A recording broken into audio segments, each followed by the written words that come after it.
कहानी की शुरुआत में हम एडवर्ड ब्लेक नाम के एक आदमी को देखते हैं जिसकी उम्र 67 ईयर्स थी। एडवर्ड ब्लेक जब जवान हुआ करता था तब वो अपने कुछ साथियों के साथ मिलकर एक सुपर हीरो टीम वॉचमैन का मेंबर था, लेकिन अब वो रिटायर था और उसके साथी उसे कॉमेडियन के नाम से जानते थे। अब एडवर्ड ब्लेक यानी कि कॉमेडियन जब अपने कमरे में बैठकर शराब पीते हुए टीवी देख रहा होता है तभी एक नकाबपोश कॉमेडियन कमरे में आ जाता है। अब नकाबपोश और कॉमेडियन के बीच में एक खतरनाक फाइट होती है क्योंकि कॉमेडियन सुपर हीरो टीम का मेंबर होने की वजह से सारे फाइटिंग स्किल से जानता था, इसीलिए नकाबपोश को कड़ी टक्कर देता है, लेकिन वो उसके सामने ज्यादा देर तक नहीं टिक पाता और नकाबपोश कॉमेडियन को बिल्डिंग से नीचे फेंक देता है जिससे कॉमेडियन की डेथ हो जाती है। हमें पता चलता है कि अब अमेरिका में एक नया बिल पास करके सुपर हीरो टीम को पूरी तरह से बैन कर दिया गया है, इसीलिए अब सुपर हीरो टीम के मेंबर या तो रिटायर हो गए थे या फिर गवर्नमेंट के लिए काम कर रहे थे। इसके बाद हम देखते हैं कि किस प्रकार सारे सुपर हीरोज ने वर्ल्ड वॉर 2 के समय अमेरिका की तरफ से लड़ रहे थे जिसमें बहुत सारे सुपर हीरो और लाखों लोगों की जान गई। वॉचमैन टीम का सबसे पावरफुल सुपर हीरो था डॉक्टर मैन हैंटन, जो सिर्फ अपने सोचने की शक्ति से किसी को भी मार सकता था और एक ग्रह से दूसरे ग्रह पर टेलीपोर्ट भी हो सकता था। डॉक्टर मैन हैंटन को हम एक सीन में चांद के ऊपर एस्ट्रोनॉट के साथ देखते हैं क्योंकि चांद पर जाना डॉक्टर मैन हैंटन के लिए एक नॉर्मल सी बात थी। किसी गॉड की तरह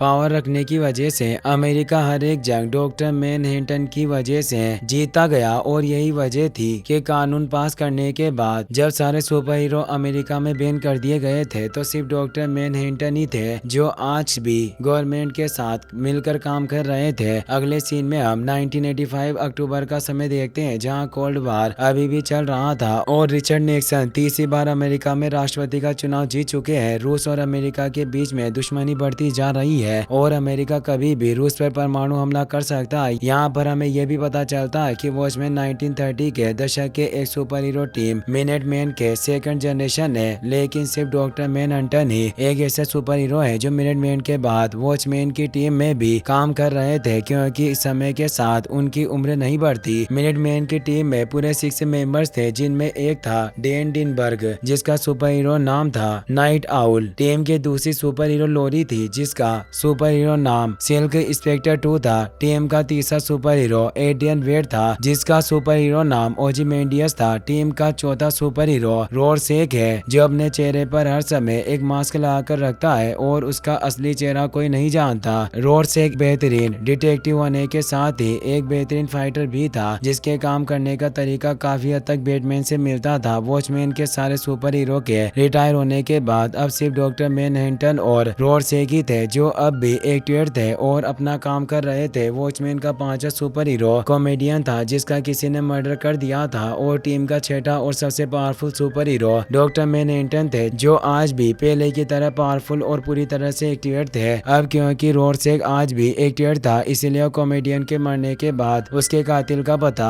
लगाने का फैसला करता है, इसीलिए वो सबसे पहले मोले के घर पहुंचता है क्योंकि मोले की कॉमेडियन का सबसे बड़ा दुश्मन था और रोरसेक ने मोले को कॉमेडियन के कब्र पर सभी से छुपकर श्रद्धांजलि देते हुए देखा था। रोरसेक मोले को बुरी तरह से मारता है और उसे कॉमेडियन की मौत के बारे में पूछता है जिस पर मोले रोरसेक को बताता है कि उसे कॉमेडियन की मौत के बारे में कुछ भी पता नहीं है, लेकिन कुछ दिनों पहले एक रात अचानक से कॉमेडियन उसके घर पर आया था और रो रहा था। कॉमेडियन ने रोते हुए मोले को अपने बुरे कामों के बारे में बताया और साथ ही किसी डायरी के बारे में जिक्र कर रहा था जिसमें उसका भी नाम था, यानी कि जरूर कॉमेडियन के बाद वॉचमैन के बाकी टीम मेंबर की जान को भी खतरा है। रोरसेक को जब विश्वास हो जाता है कि मोलेक सच बोल रहा है तो वो उसे जिंदा छोड़कर वहां से निकल जाता है। अगले सीन में हम लोरी को देखते हैं जो डॉक्टर मैनहट्टन के साथ इंटीमेट हो रही थी। दरअसल लोरी और डॉक्टर मैनहट्टन एक दूसरे से प्यार करते थे, लेकिन जल्दी लोरी को पता चल जाता है कि डॉक्टर मैनहट्टन तो इस समय अपने एक इम्पोर्टेंट प्रोजेक्ट के ऊपर काम कर रहे हैं और उसके साथ समय बिताने वाला आदमी डॉक्टर मैनहट्टन का क्लोन था। दरअसल डॉक्टर मैनहट्टन ऐसा करके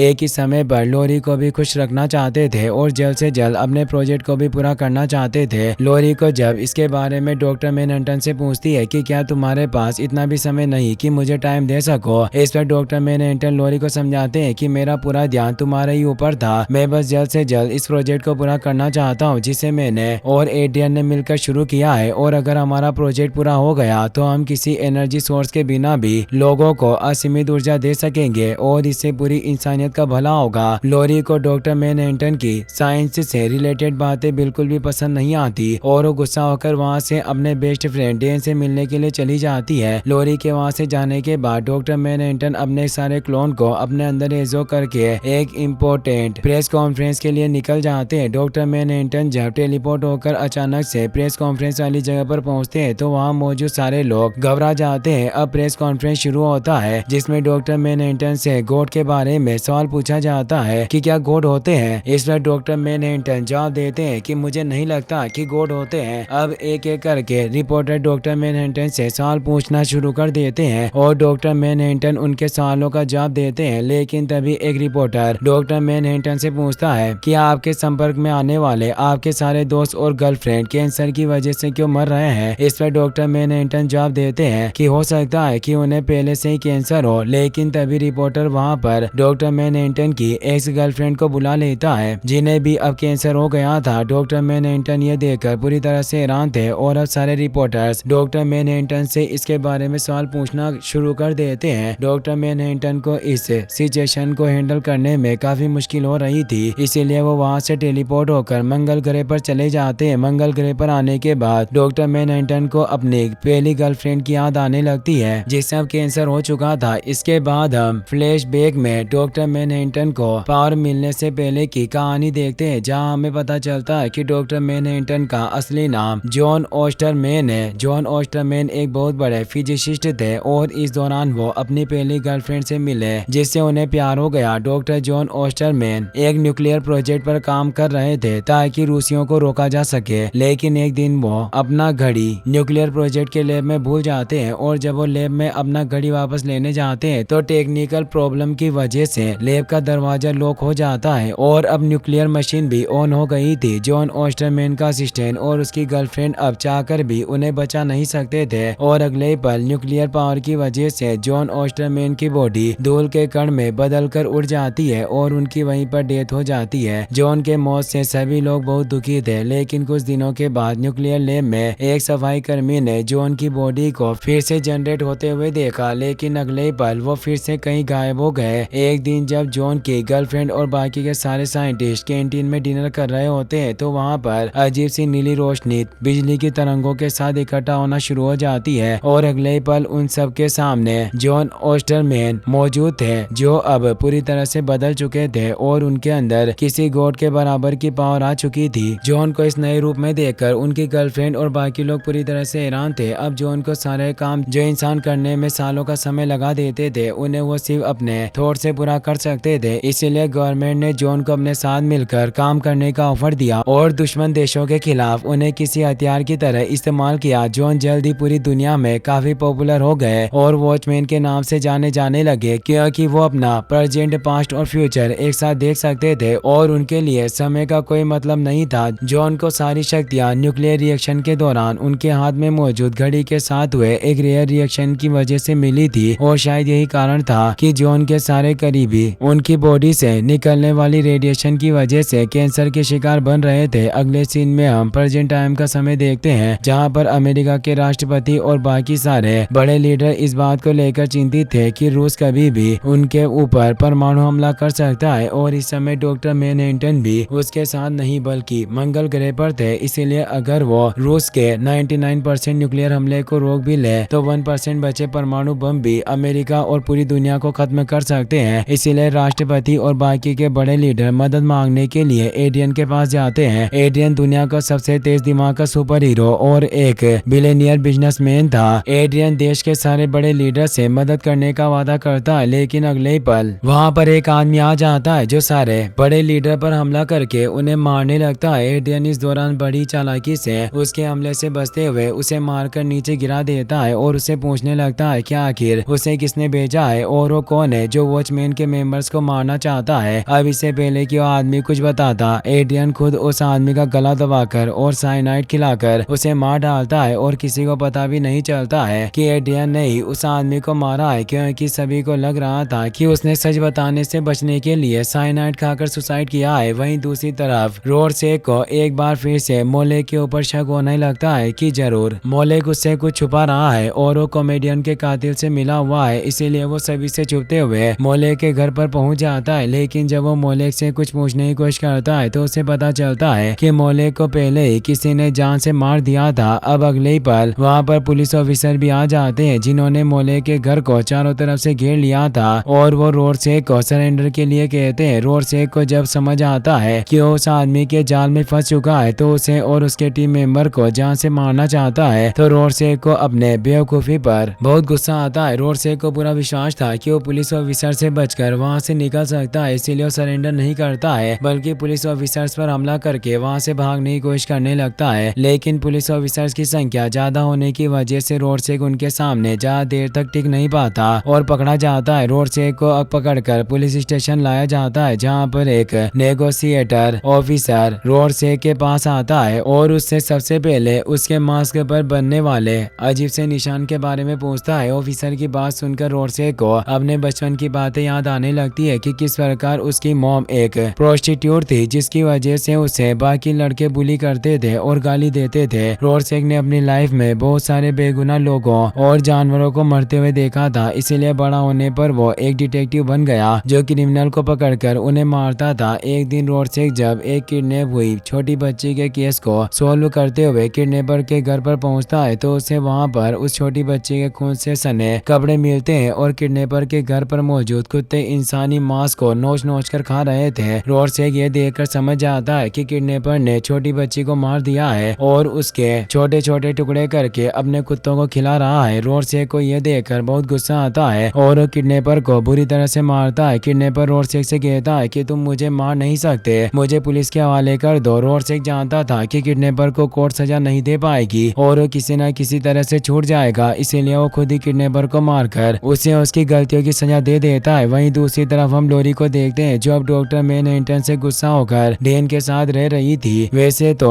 लोरी और डेन सभी को बताते थे कि वो बेस्ट फ्रेंड है, लेकिन वो दोनों कपल की तरह साथ में रहते थे और फिजिकल भी हुए थे। अब वो दोनों फैसला करते हैं कि एक बार फिर से पहले की तरह वो अपना कॉस्ट्यूम पहनकर शहर में हो रहे क्राइम को रोकने का काम करेंगे और लोगों की मदद करेंगे। इसके बाद वो दोनों अपना कॉस्ट्यूम पहनकर वॉचमैन की छोटी सी शिप में बैठकर लोगों की मदद करने के लिए निकल पड़ते हैं। अब लोरी और डेन देखते हैं कि शहर में एक जगह पर आग लगी हुई है जिससे बहुत से लोग फंसे हुए थे। लोरी और डेन ये देखकर अपनी शिप के साथ वहां पहुंच जाते हैं और काफी मुश्किलों का सामना करने के बाद वो वहां फंसे लोगों को बचाने में कामयाब हो जाते हैं। आज लोरी और डेन ने अपनी बहादुरी से बहुत से लोगों की जान बचाई थी, जिससे उन्हें अपने पुराने दिन याद आ जाते हैं। वहीं दूसरी तरफ रोडसेक को अब जेल में बाकी कैदियों के साथ रहने के लिए भेज दिया जाता है। रोडसेक ने अपने कैरियर में बहुत से क्रिमिनल को मारा था और उन्हें पकड़कर पुलिस के हवाले किया था, इसीलिए अब जेल में मौजूद रोडसेक के दुश्मन रोडसेक को देखते हैं तो उससे बदला लेने का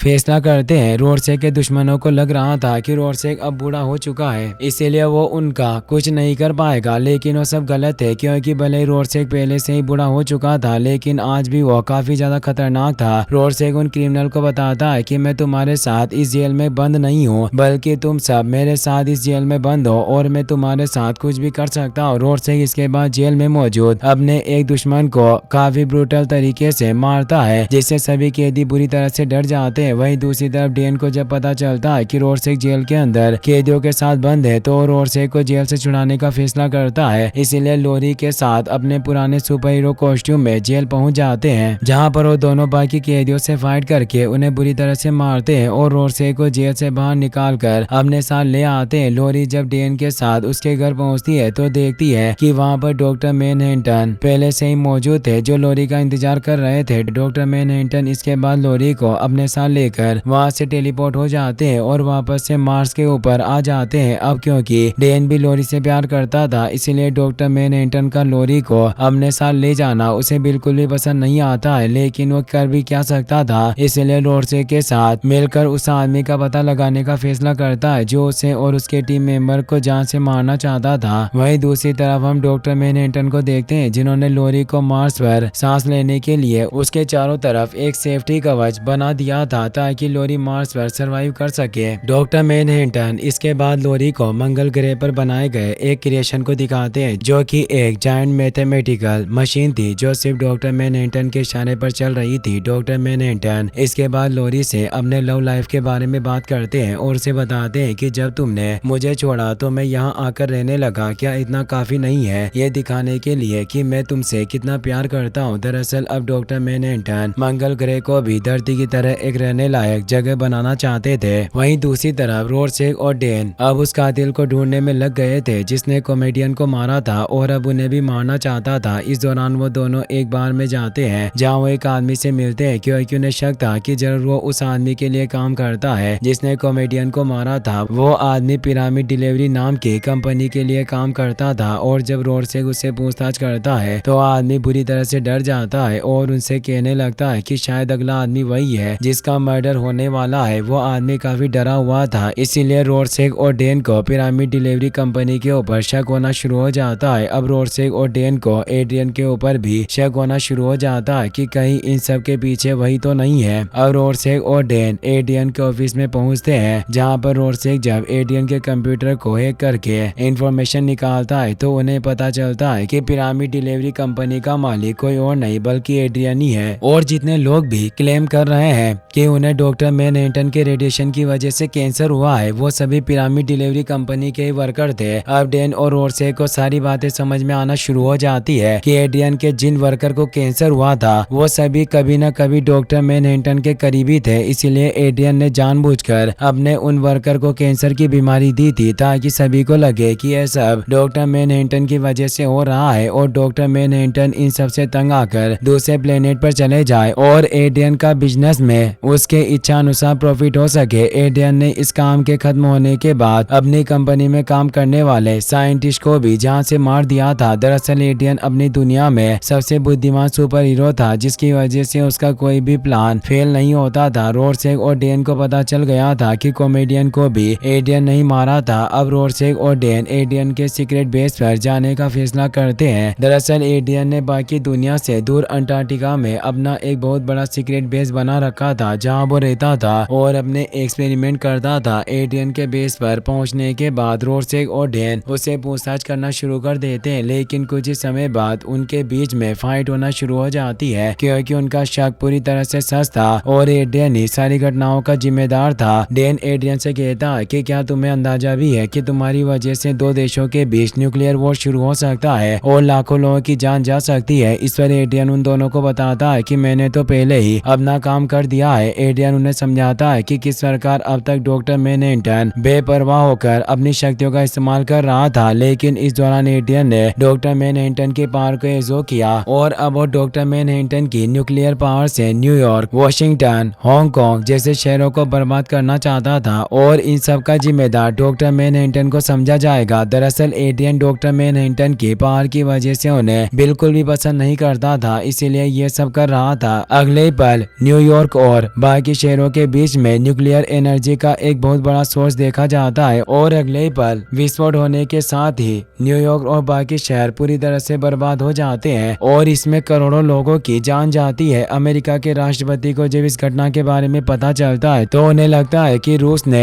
उनके देश के ऊपर न्यूक्लियर हमला कर दिया है लेकिन काफी बड़े ऑफिसर्स प्रेसिडेंट को समझाते हैं कि यह रूस का न्यूक्लियर हमला नहीं है बल्कि एनर्जी सोर्स बता रहे हैं कि यह सब डॉक्टर मैनहट्टन ने किया है। वहीं दूसरी तरफ मैनहट्टन को भी पृथ्वी पर हुई इस तबाही के बारे में पता चल गया था, इसलिए लोरी के साथ मंगल ग्रह से पृथ्वी पर वापस लौट आते हैं। डॉक्टर मैनहट्टन शहर में हुई तबाही को देखकर समझ जाते हैं कि एड्रियन ने उनकी पावर का इस्तेमाल करके यह सब किया है, इसलिए वो सीधे अंटार्कटिका में एड्रियन के बेस में चले जाते हैं जहाँ पर वो एड्रियन से पूछना चाहते थे कि आखिर उसने ऐसा क्यों किया लेकिन एड्रियन डॉक्टर मैनहट्टन के सामने ही नहीं आ रहा था, इसलिए डॉक्टर मैनहट्टन एड्रियन के पीछे जाते हैं। एड्रियन के लैब में एक शेर भी था जो डॉक्टर मैनहट्टन का ध्यान भटकाता है और अब डॉक्टर मैनहट्टन ठीक उसी प्रकार के मशीन के बीच में खड़े थे जिससे उनको शक्तियां मिली थी। दरअसल ये सब एड्रियन का प्लान था क्योंकि वो डॉक्टर मैनहट्टन को एक बार फिर से उन मशीनों के बीच में लाकर गायब करना चाहता था जिस प्रकार वो पहली बार लैब के मशीनों के बीच फंसकर छोटे छोटे कणों में टूटकर डिसअपीयर हो गए थे। अब एड्रियन मशीन को ऑन कर देता है जिसके बाद देखते देखते शेर और डॉक्टर मैनहट्टन छोटे छोटे कणों में टूटकर गायब हो जाते हैं। एड्रियन ये सब देखकर बहुत खुश होता है क्योंकि उसे लग रहा था कि उसने डॉक्टर मैनहट्टन को मार दिया लेकिन वो गलत था क्योंकि मैनहट्टन एक बार फिर से खुद को रीजनरेट कर लेते हैं और अपनी साइज को काफी बड़ा बनाकर एड्रियन पर हमला करने लगते हैं क्योंकि अब वो एड्रियन को जान से मार देना चाहते थे। एड्रियन डॉक्टर मैनहट्टन से ज्यादा देर तक बच नहीं पाता है लेकिन इससे पहले कि कि डॉक्टर एड्रियन को मारते। एड्रियन डॉक्टर को एक डिवाइस दिखाता है जिसे देखकर डॉक्टर एड्रियन से पूछते हैं कि क्या अब ये डिवाइस मुझे मारेगी, क्या ये तुम्हारा एक दूसरा हथियार है। इस पर एड्रियन बोलता है कि हाँ, और अपने हाथ में मौजूद रिमोट से टीवी ऑन करता है। डॉक्टर मैनहट्टन टीवी पर देखते हैं न्यूज आ रहा था कि अमेरिका के राष्ट्रपति ये ऐलान करते हैं कि सारे बड़े शहरों में हुए धमाके डॉक्टर मैनहट्टन की वजह से हुए हैं, इसलिए अब रूस और अमेरिका ने साथ में मिलकर डॉक्टर मैनहट्टन को पकड़ने का फैसला किया था। अब उन दोनों देशों के बीच हो रही कोल्ड वॉर भी पूरी तरह से बंद हो गई थी, क्योंकि दोनों देश अब समझ चुके थे कि उनका सबसे बड़ा दुश्मन वो दोनों नहीं बल्कि डॉक्टर मैनहट्टन है। डॉक्टर मैनहट्टन के साथी जो सोच रहे थे कि गवर्नमेंट और पूरी दुनिया को बताएंगे कि एड्रियन ने यह सब डॉक्टर मैनहट्टन की शक्तियों का इस्तेमाल करके किया है, डॉक्टर मैनहट्टन उन्हें ऐसा करने से मना करते हैं, क्योंकि अगर गवर्नमेंट को पता चल गया कि यह सब डॉक्टर मैनहट्टन ने नहीं किया है तो रूस और अमेरिका के बीच हुआ समझौता खत्म हो जाएगा और वापस से दोनों देशों के बीच जंग के हालात बन जाएंगे। जंग को रोकने के लिए एड्रियन का जिंदा रहना जरूरी था ताकि सभी को लगे कि सच में उन धमाकों के पीछे डॉक्टर मैनहट्टन ही जिम्मेदार है। अब डॉक्टर मैनहट्टन को ना चाहते हुए भी एड्रियन को छोड़ना पड़ता है और सच में एड्रियन के उस छोटे डिवाइस ने उसकी जान बचा ली थी, क्योंकि वो दुनिया का सबसे तेज दिमाग का इंसान था। एड्रियन ने कुछ लोगों को मारकर अमेरिका और रूस में होने वाले न्यूक्लियर वॉर को रोक लिया था और पृथ्वी को तबाह होने से बचाया था, क्योंकि अमेरिका के प्रेसिडेंट और बाकी बड़े ऑफिसर ने खुद एड्रियन के पास जाकर उससे रूस के साथ होने वाले न्यूक्लियर युद्ध को रोकने में मदद मांगी थी। अब क्योंकि डॉक्टर मैनहट्टन जानते थे कि रोरसेक ने बहुत से इलीगल काम भी किए हैं, इसीलिए वो रोरसेक को मार देते हैं, क्योंकि अब वो किसी क्रिमिनल को जिंदा नहीं छोड़ सकते थे। डैन रोरसेक की मौत से बहुत दुखी होता है। मूवी के एंडिंग सीन में हम देखते हैं कि अब अमेरिका और रूस साथ में मिलकर काम कर रहे थे और आगे बढ़ रहे थे। पूरी दुनिया में शांति थी और कहीं भी किसी प्रकार का युद्ध नहीं हो रहा था। दुनिया में ऐसी शांति को लाने के लिए एड्रियन ने एक बहुत बड़ी कीमत चुकाई थी, क्योंकि उसने दुनिया के सभी लोगों को बचाने के लिए और न्यूक्लियर वॉर को रोकने के लिए करोड़ों लोगों की कुर्बानियां दी थी। अमेरिका और रूस डॉक्टर मैनहट्टन को न्यूयॉर्क और बाकी शहरों में हुए धमाकों का जिम्मेदार मानकर उन्हें ढूंढ रहे थे, लेकिन डॉक्टर मैनहट्टन को इससे कोई भी फर्क नहीं पड़ता था। अगले सीन में हम लोरी को देखते हैं जो अपनी मॉम से कहती है कि मुझे पता चल गया है कि कॉमेडियन ही मेरे पिता थे, और इसी के साथ ये मूवी यहीं पर खत्म हो जाती है। गाइस, अगर आपको वीडियो पसंद आया हो तो इस वीडियो को लाइक करने के साथ साथ चैनल को सब्सक्राइब जरूर कर लेना। मिलते हैं नेक्स्ट वीडियो में। Thanks for watching.